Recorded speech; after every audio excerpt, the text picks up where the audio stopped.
I'm Kay. Tim here. And welcome to Couples Therapy. Okay, couples therapy. We haven't done one in a while, I think. Yeah, we've been really lazy. We have been. We've been just incredibly busy. You wouldn't believe how busy we've been. We've been busy. Apparently we've been really busy.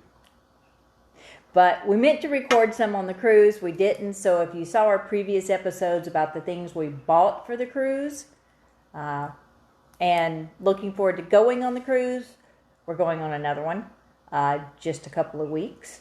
And same ship. My daughter's having a break from med school. She wanted to go on it. But we're splurging this time, and we're going in the Haven, which is the upper crust part of Norwegian. We'll see. We hear a lot of people talking about, oh, those Haven people. Yes. But we lived in Scottsdale, too, and we hear people all over the world joke about Scottsdale people. So I think we can handle it. Yes. But I don't know that we're going to be so spoiled by it that we're going to feel like we have to do every cruise on the Haven or the upgrade. But we'll see. Now, we might do another episode on the Traveling Fools about what we liked about the ship, what we didn't like about the ship, things that, we packed and we didn't need. We have a whole episode on different elements of things to take to be on the cruise. And there are some things that were really, really good ideas that we took, and there were some things that, okay. Yeah. They were whatever. But anyway, that'll be in a Traveling Fools episode, not a couples therapy. Right? Packing cubes. Or maybe I'm wrong. Maybe we'll talk about them now. I won't talk about the whole thing. I just want to talk in general about packing cubes. It's probably the biggest tip I can give you coming out of our cruise. I love packing cubes. I use them a lot. We bought different types of packing cubes. Shush. The kind that you put your clothes in and you keep cramming, and you showed it the one that, I packed for a whole week of clothes in like a thing like a foot, 12 by 6 or something, was fabulous. We bought the others that you just put them in there like you're packing, and then you zip it and it compresses it goes. If you fill up your entire suitcase with packing cubes and fit them in like a Tetris game, I can get more in that suitcase packing the suitcase. The packing cubes help to condense some, but to use every available space in the suitcase, I recommend not filling it up with packing cubes like Tetris. Either way, if you do use packing cubes or if you pack like she does, get a scale for the suitcases because we were good. I estimated well. Them suckers got heavy, and we they were like 51 pounds. Didn't get charged an overweight bag fee, which was only like a pound. But we were pushing them limits. And we didn't buy a lot while we were there. So we didn't bring home a whole lot that cats are playing. That added weight. But we did have a carry bag that I packed empty in the suitcase. And when we got out to use it, the zippers didn't work. Yeah, the zipper broke. It wouldn't stay shut. Tim put some things in it and then wrapped the carrying strap around the middle to keep it closed, and we carried it on the plane. We also bought a wine glass on the plane the ship. For the ship. On the cruise. On the cruise. One of the islands. Aruba, I think. Gorgeous wine glass. Gonna give it to our pet sitter. She's phenomenal. Hand carried that sucker. Wrapped it up well at the store. Hand carried it on the plane. Gave it to her when we got home. She unwrapped it and it was broken. The stem was broken in 2 places. I said, well, at least the store was nice enough not to wrap all 3 pieces separately, so we didn't get a clearance deal on, broken glass. No, that wasn't the case. But her wife was able to fix them back together, and she sent me a picture of it. It's fabulous. So don't buy wine glasses when you're traveling. I did love the fact that we went to the Netherlands. Don't buy glass wine glasses. That could be. So don't buy breakables. What have we been busy doing? What did we do? You were sick. I was sick. You had an offsite. I was really sick on the ship. Got sick the last 3 days. Stayed in my cabin. Was scared to death to go to the ship's medical because I don't know. Do they put you off in like the next stop or something? Probably not. The foreign countries wouldn't want you to dump COVID patients. But I was terrified, and it wasn't COVID, but I was chill scared to go. So I guess I shouldn't have. But I stayed in my room essentially the last 3 days. Missed 2 shore excursions that we had paid for. They might have given it back to us on an emergency. I don't know. They were fun. Tim went on them. I would have enjoyed them. And the one we're going back to, I think we're only going to 1 repeat visit from the cruise we took because we did a repositioning. We're not doing that for Karis. And then after the cruise, we're going straight to Christmas at my other daughter's in South Carolina. That's probably the busiest we've been because we didn't expect to be doing all the things we're doing for South Carolina. Yeah. Yeah. We're talking about moving and buying property and a house on a certain acreage so we can have the other acreage and build a house. And we've never built a house on our own lot. We've only built houses in planned communities. So essentially you pick, 1 out of 4 plans you like and you customize the finishes and that's it. So this is interesting, the steps that we're going through there. That's taken up a lot. My company had its first offsite that is ever done since it's closed the offices at the beginning of COVID. We are completely remote now. And yeehaw, the offsite was, here in Scottsdale. But it was fun. She stayed in Scottsdale. I stayed there. I had to hold down the fort. And then I got sick there.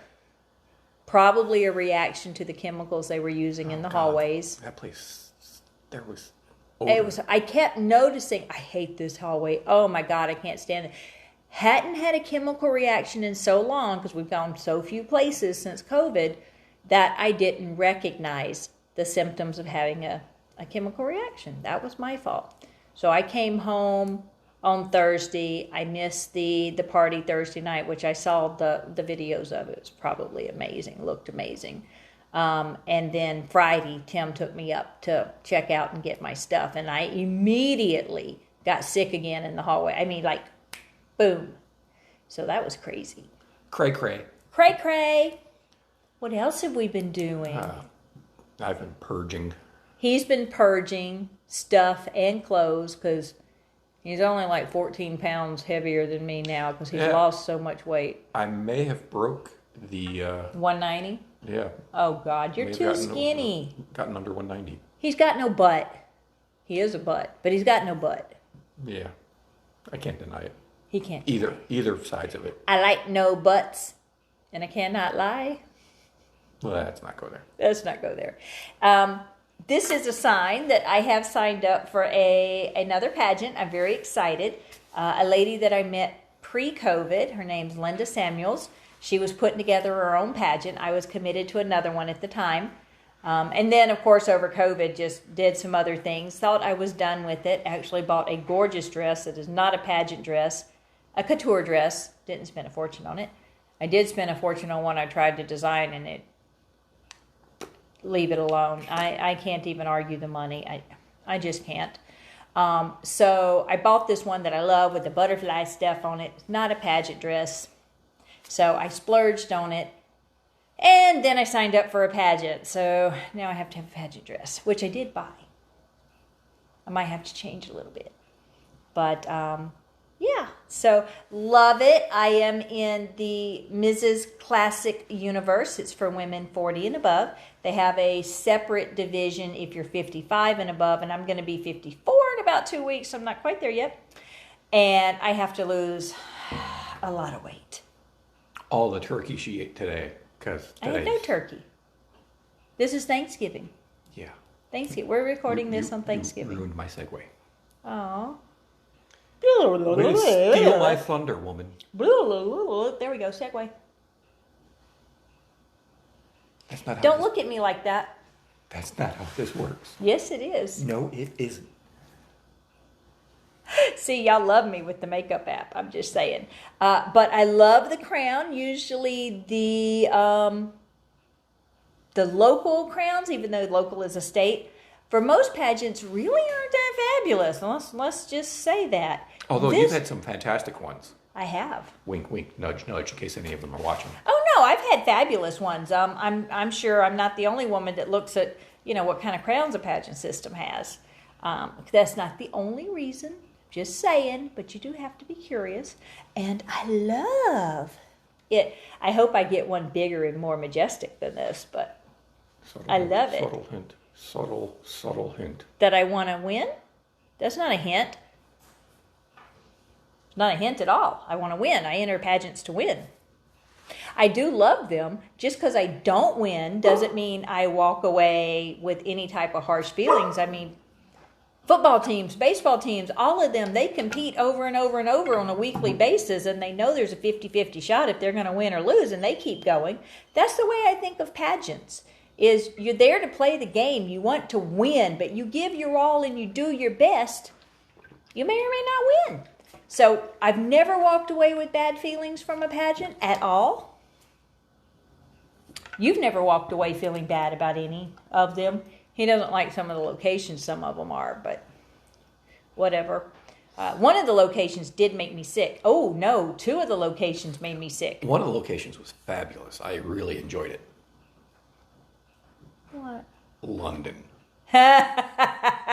Yes, one of the locations we did, the world part, this is Marco. Yeah, it was actually Richmond, England. Yeah, it was Richmond, England, outside London. Loved it. Our first time, our only time in England, but we plan to change that. Yeah, the hotel was right next to the Queen's deer farm. That's something else. If you've ever seen the video of the dog Fenton, and if you've seen it, you know what I'm talking about.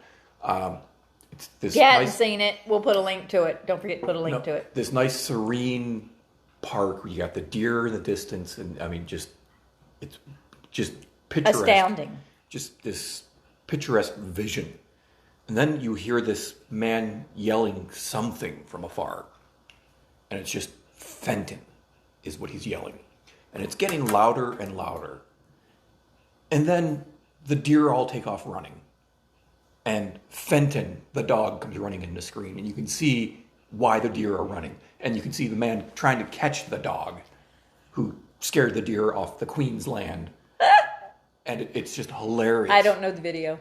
And apparently that's not really good to have happen on the Queen's land. And he got into a little bit of trouble. I'm not sure if Fenton survived the ordeal because he broke the law so severely. I'm pretty sure he did.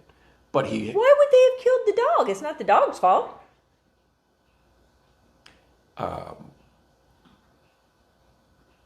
Really? I don't know. I'm all excited about what we're doing. You get me excited talking about London, then you tell me this story where a dog dies? I didn't say he died. He said he's not sure if the dog survived. Pretty sure he didn't. Sounds to me like he's saying the dog probably died. He could have been What do y'all incarcerated think? for life. Vote with me, people. The dog died.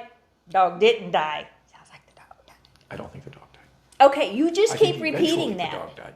You just keep repeating that because you just started. And look at the time. We're going to have another episode where we actually have some therapy. Bye.